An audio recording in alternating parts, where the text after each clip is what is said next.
Higher ed leaders are overwhelmed. They're going in too many directions with too many expectations and too many constraints. And they don't have enough time, enough resources, or enough grace or support.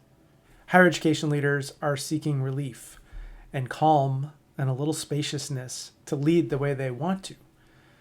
But if you're waiting for the world to get organized and the storm to pass to bring you calm, joy, and capacity, you're going to be in real trouble.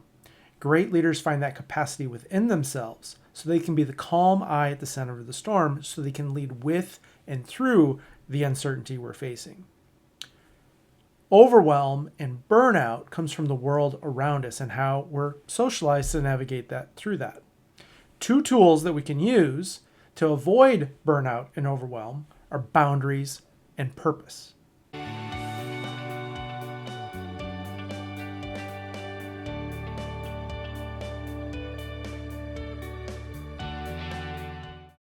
Boundaries and purpose act like those bumpers at the bowling alley for little kids. On one side, it keeps us away from not great patterns and behavior that leaves us depleted. On the other side, it helps us nudge us towards the most meaningful and fulfillment aspects of our work. Boundaries keep us from feeling overextended. And when we're overextended, we're reactive, we're depleted, we're distracted, and we can be resentful. We show up as the not best versions of ourselves, and that can lead to overwhelm and burnout.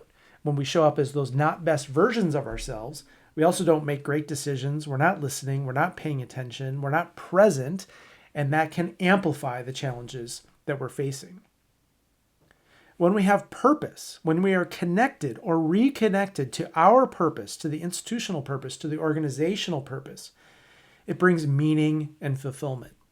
Reconnecting with our purpose can bring purpose to the same work that we've always done, or it can direct us to different work that is more meaningful and fulfilling. Just last week, I was having this conversation with many folks that I get an opportunity to work with. On one hand, I was talking with the most senior leaders of very prominent institutions, and they were talking about budget restrictions, challenging political attacks, the depleted staff that they lead, and the leadership that they report to is also depleted, which can lead to even more expectations and pressure. And later that week, I was talking with grad students who are about to become full-time professionals, and they were already worried about burnout and overwhelm. This is the elephant in the room. When I talk with senior higher education leaders, I want them to be able to recognize the signs of burnout and overwhelm before they're there, when they can see it coming ahead of time. I want to help them develop the internal and structural capacity for themselves and others. That kind of leadership can be transformational. In our Evolve program, we get to see this all the time. We get to see those aha moments, the shoulders relax, and a sense of agency return to these leaders. It is quite transformational. If you're a vice president, a dean, an executive director, or an AVP, and you're tired of just white knuckling it through all the pressure, all the chaos, all of the uncertainty, and you're ready to build a foundation for sustainable leadership so that you have that sustainable capacity and you're more effective in your leadership, I'd be happy to talk with you. Be happy to share with you a glimpse of our Evolve leadership coaching journeys. If you're interested, let's connect.